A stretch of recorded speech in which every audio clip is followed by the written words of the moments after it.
Hello and welcome to this week's podcast episode of the Obstacle Race Magazine podcast. We are now on what episode are we on, Kev?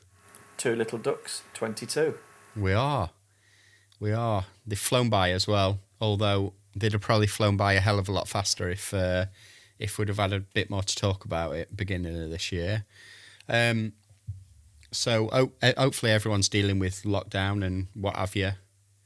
And obviously lack of events and adventure on weekends and what have you, and you're still able to get your little bit of fitness and exercise in and doing your little home routines and what have you, and going for trail runs. And I saw quite a few people doing the Spartan virtual race at the weekend. Yeah, Posting their results that looked really good. Yeah, it did. And a lot of people, like names I've never seen before, which is obviously not uncommon from the Spartan group.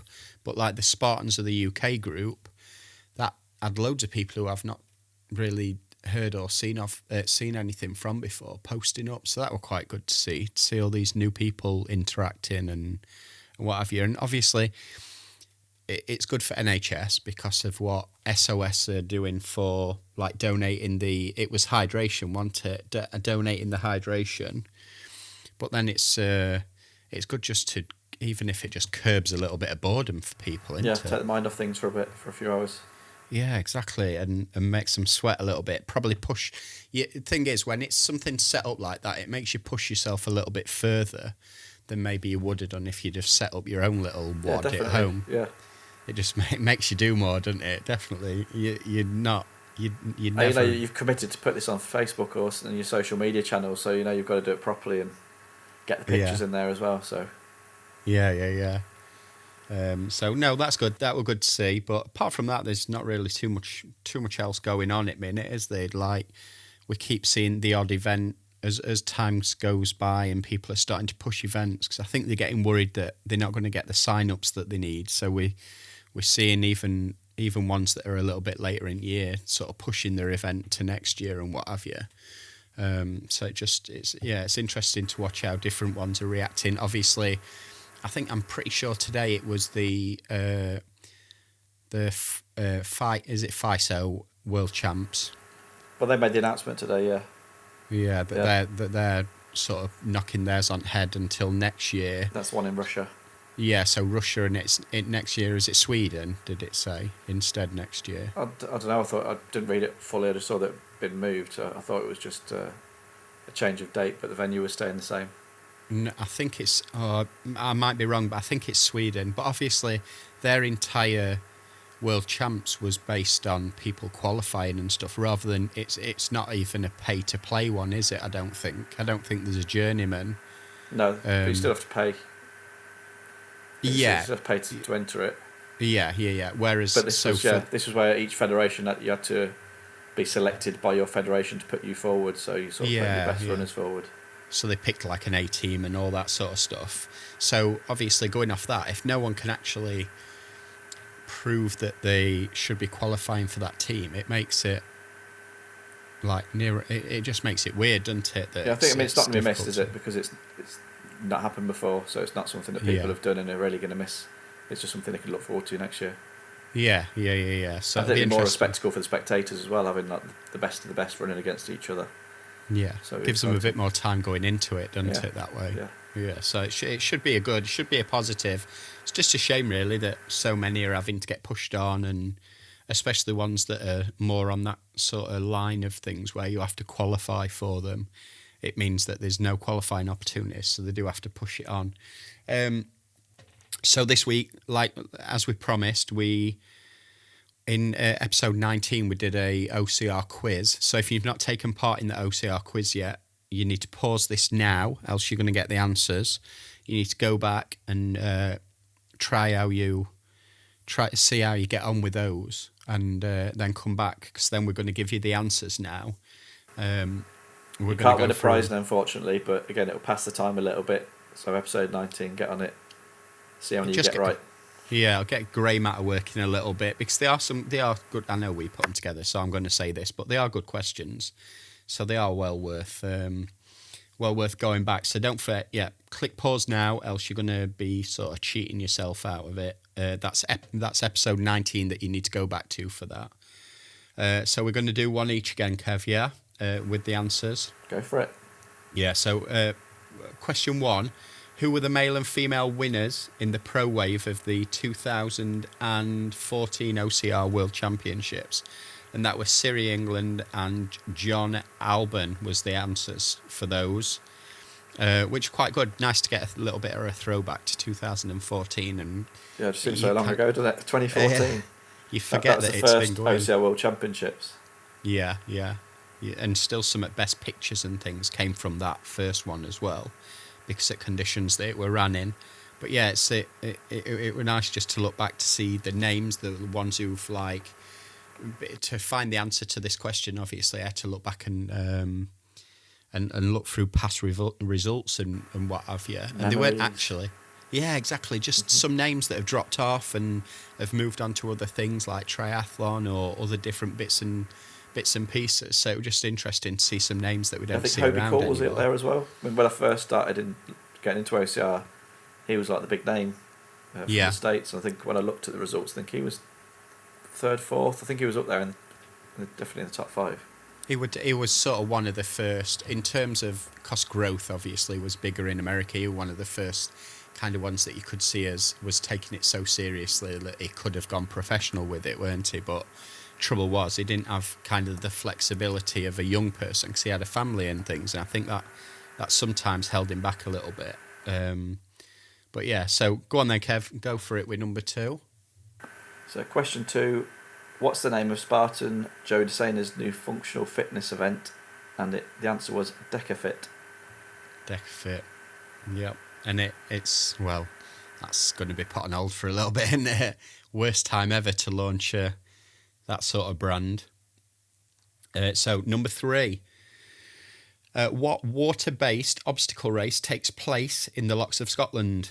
And it is, of course, Neptune Steps, my nemesis. Next year. Well, yeah, if it happens, yeah, but yeah. I need to get back out there. That's if for people that don't know, that's my only DNF, and it's a bit of Kev's looking at me as if to say, fed up hearing this story. No, but it's a challenge. It is a proper challenge. Loads of people go in and underestimate it, sign up to it. Yeah, want one of those nice Red Bull medals, but I don't think I've not done it. So I just can't comprehend having the water sort of gushing against you and you're trying to fight against it and get closer to the lochs. I think sort of pushing you further away. Yeah, swimming in the canals and lochs of Glasgow is crazy any time of year. In summertime, it's mental. Never mind in winter time when it's absolutely freezing cold. So yeah, it's a weird. I wonder if it got dredged. Bet some treasures in there. A few shopping trolleys, mountain bikes. They will do, I'd rather not think about what's on bottom. Too busy dodging scum on top, to be honest. That's no way of speaking about the Scottish. Oh. Sorry, Nav.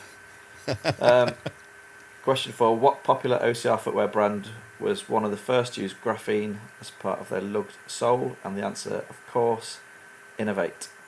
Innovate and their beautiful luminous green trainers.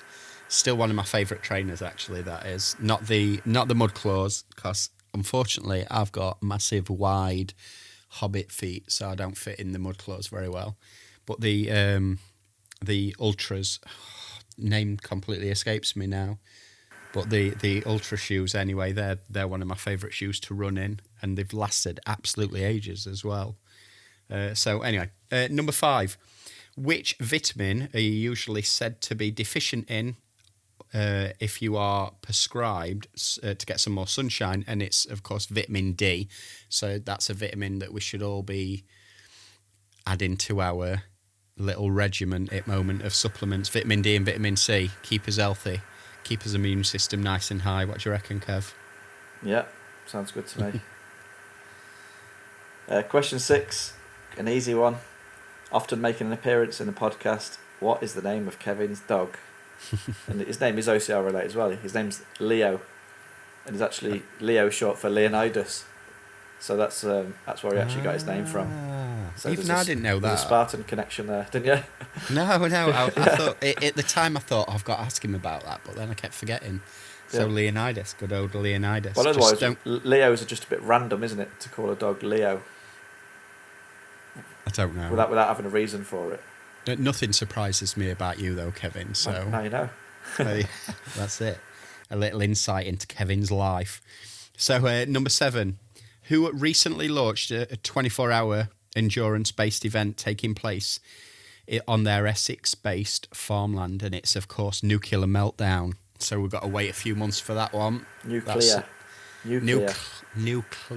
Meltdown. So that one's obviously got to wait for that one. But Question 8. What is the name of the event put on by the race organisation named after a rodent set on Mount Snowdon? And the answer is Man versus Mountain. It is Rat Racers, Man versus Mountain. I think you need to get yourself to that one, Kev. I can see you with a nice big pack on your back, doing it weighted, and in a big pair of boots. It'd suit you, that would, I think. What do you reckon? Right. Well, I've been pacing around my garden, getting plenty of steps in. Have you? Been up in my distance. Yeah, I think I did 2.5 kilometres last week in one run in my garden. Has Caroline told you off for wrecking grass yet, though? Well, last week I was doing a figure of 8, so I'm not just ruining the outside of it then. So I'm letting that repair a little bit. Does Leo just keep looking at your fruit windows, thinking? He just lies on his blanket and watches me. Yeah. Does he? Like an owl. Cheering you on. His head goes around 360 as I run around him. Right, so number 9. Where is the toughest event that features a 150 metre, 35-degree incline ski slope set? And that's obviously Oslo, the ski slope for their Oslo location for toughest. And it makes an absolute epic finish line. There's not many finish lines that can rival that one. It's pretty amazing. Where else can you get that sort of setting? And I think the other one's it's at Red Bull 400. Yeah, it's where it is similar literally. sort of thing. Yeah, but the picture after just you've looks already amazing. run a race as well. Yeah. It must be a killer. But when they start putting things like cargo nets down and stuff like that, just to give you enough traction to be able to get to top, or when you're bear crawling to try and get to top, that's when you know it's definitely a nice big incline. Anyway, so number 10, what year was Obstacle Race magazine founded? So hopefully everyone got this one right. And 2013. It is 2013. Oh, I've just nicked one of your questions, Kev, haven't I? 7 years ago. I'm getting all excited, aren't I? 7 years, and it's flown by. Yeah, so the magazine, actual physical magazine, the first issue was at the start of 2014, but we actually founded the magazine in 2013. So it was 1st of September 2013 when our eyes first met in Saffron Walden at the Spartan Sprint. Yeah, that were it. Straight in there, diving in feet first. When they still had the gladiators at their finish line. Yeah. Not much changed since then, apart from obviously you've got a hell of a lot more grey in your beard, and I think you've probably lost a lot more hair with stress. I was still bald then.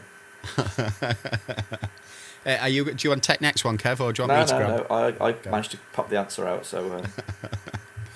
Come on. So, what OCR event is set in the hills around Lowther Castle near Penrith? And it's Born Survivor. They're another one who've obviously had to push theirs on, but that's a cracking one, that is. For anyone who hasn't really taken part in any events up north, a little bit further up, any that are up that way, sort of north of Leeds, you're kind of touching, because you're touching on the edges of like the lakes and places like that. You're starting to get a little bit better terrain to race over. Sorry, I'm trying to think of the words for it then, but a little bit better terrain to race over. So they've got some cracking locations up there. It's a funny one, Born Survivor, to make. They keep themselves to themselves. Like I said, it's a cracking event. They get big numbers of locals doing it, but you don't really hear the OCR community talking a lot about Born Survivor or going to it. Like I said, for the day out and for the sort of scenery that you're going to see and some of the terrain that's there, it should be on everyone's to-do list, really. Get Born Survivor under your belt. Even if you make a long weekend out of it, 'cause it's not that much of a drive to carry on going, or you could even sort of go to, there's like York, you could go to obviously lakes, you could go to a weekend of it, rather than travelling all the way there to travel all the way back if you're a southerner. Yeah, I think sometimes Southerners forget that there are plenty of stuff north at there is plenty of events north at Midlands as well. You know, past if it comes outside that little railway line that they like to call home, then it's a bit too far for some of them, isn't it? Go on then, Kev. Do you want 12? Yeah, question 12. By what other name is the OCR world famous race director Billy Wilson known? And of course, Mr. Mouse, the one and only. He is a very one of mystical. A kind. That's it, mystical being. But yeah, he's a great guy when you catch him on right day. Number 13, the event series. What event series is set completely on ski slopes and competitors sprint as quickly as possible from the base of the summit of the ski slope to the top? And that's what you've already mentioned. This one actually, it's Red Bull 400. So basically a guaranteed sick bucket challenge. If you like the feel of lactic acid and you like feeling sick, then that is the event for you. 14. What long-standing event starts at a famous red foam box and is staged over the penny fan? And the answer is the fan dance. Yeah, it's another one. It's a real challenge, that one. And a lot of people say that is like the one that they train for every year to go and get the fan dance under their belt. Especially because it's a weighted. If they're doing it weighted as well, obviously they need to build up to what they're carrying in first place. So this can do themselves a bit of an injury. But I think because it's got that SAS heritage and stuff like that behind it, it makes it even more of like that real special one that people want to aim for. So anyway, number 15, what seaside beach-based event is set on a beach in Margate and features a fast and furious mile circuit with huge sandcastles as obstacles? And that is Red Bull Quicksand. That's a cracking one that I've not even been able to take part in yet. And it's a day out in Margate as well, so I really need to get myself to that one. Obviously, that would be taking place usually in May, so that one's another one for 2021, isn't it? We have a busy diary in 2021. Yeah, definitely. Question 16. We had Carl Alsop on in episode 17, and he mentioned that the very first event that he produced himself before he joined Spartan, and the answer of that event is called On Trial, Primal Events. So before he joined Spartan, he was doing his own, wasn't really like a death race copycat, but it was an endurance, like small numbers, 15, 20 people, just trying to test people to the limits with different skills, trying to break them really. And so he gave that a go for a few years before moving on to bigger and better things. Yeah, mental as well as physical, that one, which is quite cool. We're kind of missing a little bit of that sometimes in the actual community and what have you. So number 17, in episode 18, I listed my 7 global Mud 7 events, like the pick of the 7, and what were they? And that was Toughest Nuclear, Tough Mudder, Spartan, Rough Runner. Yeah, Rough Runner, Total Warrior, and Strong Viking. That's it, Strong Viking. I've put them down as initials, so it made it even worse then to try and remember what they were. But that was a difficult one actually, and luckily no RD's got in touch and had to go with me about that either. So no knickers in a twist. Yeah, exactly. Question 18 was name 6 OCRs that have taken place at Pippinford Park, which we bang about all the time. Pippinford is just the best venue, and there's been quite a lot of events have taken there in the past. So we asked you to name 6, and you could have chosen from Kamikaze Race, Reaper actually did an event down there, the UK Championships, Toughest, Wolf Run, Spartan, Bigfoot, Judgment Day, then the one which sticks in everybody's mind is the World Team Championships. So if you've got one of those medals from the World Team Championships at Pippinford, they're a rarity, so you can cling on to those. Like gold dust. Like absolute gold dust. They were they were ahead of the time, they were, I think, weren't they? Trailblazers. That's it. Question 19, Rocket Race have 5 events in their lineup: Apollo, Orbiter, Challenger Games, Discovery, and what other? And it is Atlantis. So there's some more guys that have obviously been affected by calendar changes. I think their next event should be in October. Is theirs after the changes and what have you? But there will be at Mid-7 as well. Yeah, of course. Yeah. And then the final question: the original co-founders of Tough Mudder were Will Dean and who? And his compadre was Guy Livingston. It was. So hopefully everyone, with a little bit of research and a bit of pausing and stop-starting, should have got 100% out of those. And the winner was, from the emails that I got sent in, a Stuart Parsons. Now, I'll be honest, when I got this email, I didn't know who it were at first because they didn't put a name on there. And then when I emailed back to say, oh, congratulations, your name's been picked out of the hat, it was Stuart, who was actually part of the once Muddy Kit team. Fix! Yeah, exactly. That's what I thought. Even I thought I'd fixed it at time. But yeah, so he's the winner.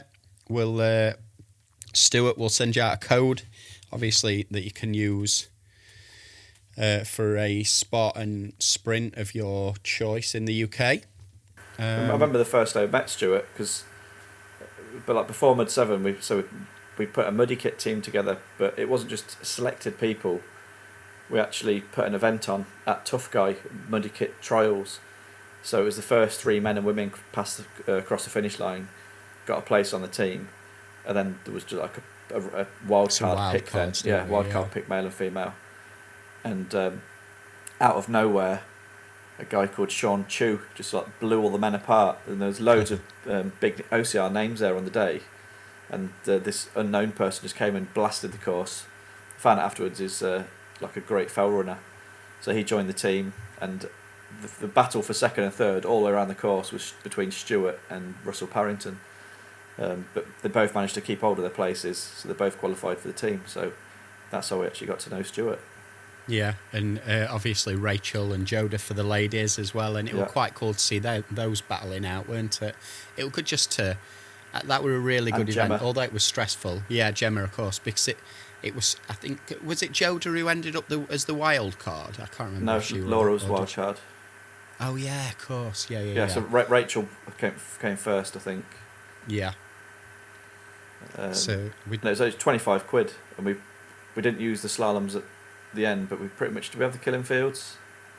Everything apart from... It was the water we had to dodge, mainly, weren't it?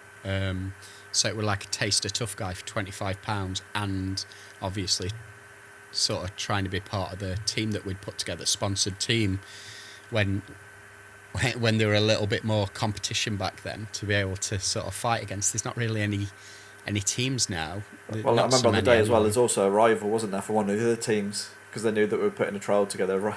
They sent their best runner along to come and like, make a mockery of our trials. And they got flattened. Yeah. not that we're competitive. Like, I'm not often competitive, but even then please don't let him win. Please don't let him win. I'd have probably stopped and get him a shoving car if I had to get him around quicker. But it was good. Nice memory to sort of look back on. Can you remember the date of that, Carl? Of the Muddy Kit trials? It was cold still, so was it in March 25th? No, it was the 9th of August 2014. Oh, were it? Yeah, because it was my wedding anniversary. Because I remember Mr. Mouse was saying, like, what are you doing here on your wedding anniversary? Keeping out of Caroline's way because I've not bought her a present, probably. But yeah, of course, yeah, cause pretty much everything we seem to do first time round ends up being August time.